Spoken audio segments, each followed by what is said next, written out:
For almost the last 2 years, I've been working on my Roblox game PixelVerse. I've added features such as weapon abilities, new enemy types, and even dungeons. Yet something I haven't added since I first started making the game is a new area. To be exact with you, it's been 1 year and 3 months. So it's time I get started on the new area, the Great Forest. As you can see, I've got the base of the area created along with a few assets. Obviously, with a new area means more content, so I modeled this absolute baddie, and then I rigged it, clearly not correctly. Oh yeah, then I also got sent to hell for some reason. I don't know what happened, but I'm just here, bro.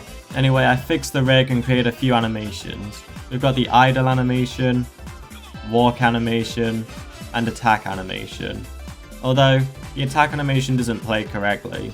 And this doesn't go for just this enemy, it goes for every enemy in PixelVerse. I could have easily fixed this by just doing this line of code. That's all it was. So I put that on and the animation plays perfectly fine now. Now, with that enemy complete, he needs to drop something. So I ripped his head off and shoved it on the player, and here we have it. Shroom armor. Really creative, I know. Then, for the second enemy for this area, I modeled whatever this is. I made him attack hella quick and gave him some animations, and that was that. I won't lie though, bro kinda looks scary from a distance. Oh yeah, I also put mushrooms in the new area. I decided I'd finally make an enemy drop a spell. So this guy drops a spell called Warped Vines. It locks all nearby enemies in place and does a high amount of damage over time. With the enemies created, I figured it's time to add some NPCs here. So here we got some dude you can just chat to. Then there's somebody who gives you an EXP quest for just defeating enemies in the area. Now I've started working on another part of the area. It's meant to be a ruined and mostly forgotten place. It's called the Forgotten Village. It's not that hype, but take it or leave it. Anyway, I made some more assets and put it all together, and the overall area actually looks super nice. Like, way better than I thought it would.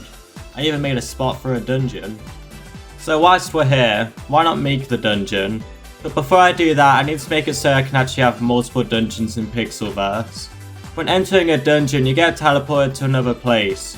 There's one key thing I'm missing. That'd be teleport info. This allows me to give various bits of data to the other place along with the players.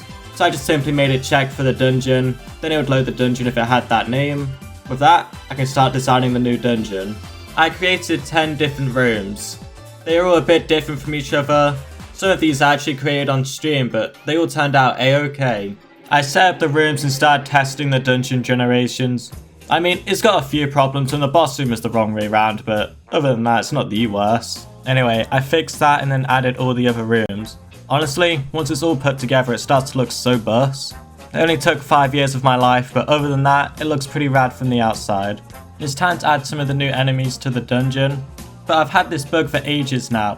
Basically, if I don't turn the wasp enemy into a new enemy, it just won't spawn in the dungeon. So I figured it's time to fix this, and so here it is. Wait, what the fuck happened? Like, how does this even happen, bro? Everyone's in the boss room. Okay, now it's fixed. God damn. I should probably make some more enemies though, because I'm so sick of these bees, bro. I can't take this shit. So this next enemy model is really complex. Basically, I grabbed a mushroom and put some eyes on it. I decided to make this enemy different from the rest. Instead of attacking, it releases a poison cloud. And dare I say, I coped with these animations because I did. This enemy is straight peak, bro. Then I created another enemy. It's like some living sword, but the model is low-key clean. It's a bit too strong though. Like, square up to a few of these guys and your health is fucked. And naturally, the weapon it drops is itself. It's a pretty rare drop and it does some nice damage. It also comes with a powerful slash ability. Now let's move on to some more interesting things, like bosses for example. So I'm going to make 2 bosses for this dungeon. The first one's some weird mushroom slime thing. And I'm looking at the files, right? And I just didn't log anything about this boss for some reason. It currently does some big ass poison cloud which ends up doing a bunch of damage over time. And like, he hits and all that as well, I guess. Anyway, I wanted this boss to have 2 abilities. For the second one, I wanted to spawn some streams. So I started on some spawn VFX and looking back, this is straight buns, but whatever. And making the ability was super easy, so here it is complete. A boss having 2 abilities is so much better, so I just do this for every boss from now on. Now for the stuff my boy's gonna drop. The first one is a spell. You can summon enemies to fight on your side, although they currently kill themselves. But that was an easy fix, and now you can get them to scrap with all of your ops. And for the second drop, it drops Strumified armor. I love how it looks, and it gives you a bunch of health and it even grants poison immunity. Then, I created another boss. I'll straight up show you the finished product. He's a slow tanky enemy with a bunch of health. He has a ranged attack, and if you don't dodge it, you end up taking a bunch of damage. These things right here, if they hit you directly, they can do a 50 damage each hit. He spawns like 5 of them, so it can really add up. His second move is even worse though. It's him slamming his fist into the floor.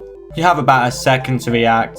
Like with the other ability, depending how close you are, the more damage you take. This move can end up doing 500 damage in one hit. Like, fuck that. Now, onto the item drops. This guy can drop the blue mist daggers. This was actually a pain to create. I had so many bugs when making this. It's a whole new type of weapon, and it's the first dual wield weapon. But its ability is probably the best one in the game. Remember the boss's move? Well, you can do that now. Next, he drops the misted armor. There's nothing special about this armor, it's just your typical tanky armor. Now, since these bosses are from the dungeons, I made golden versions that can rarely spawn. These guys are 2 times stronger than the normal version and also have a 5% chance to spawn. And since the bosses are 2 times stronger, so the stuff they drop, they all look the same as the originals, just stronger and look different. But with that, I think that's everything I wanted to go over. I mean, the update's out, so if you want to play it, join the Discord server and I'll give you access. But that's like the final update for the beta. I plan on releasing it with the next update. So like, wait for that guys. Please keep supporting me. Alright, see ya bloods.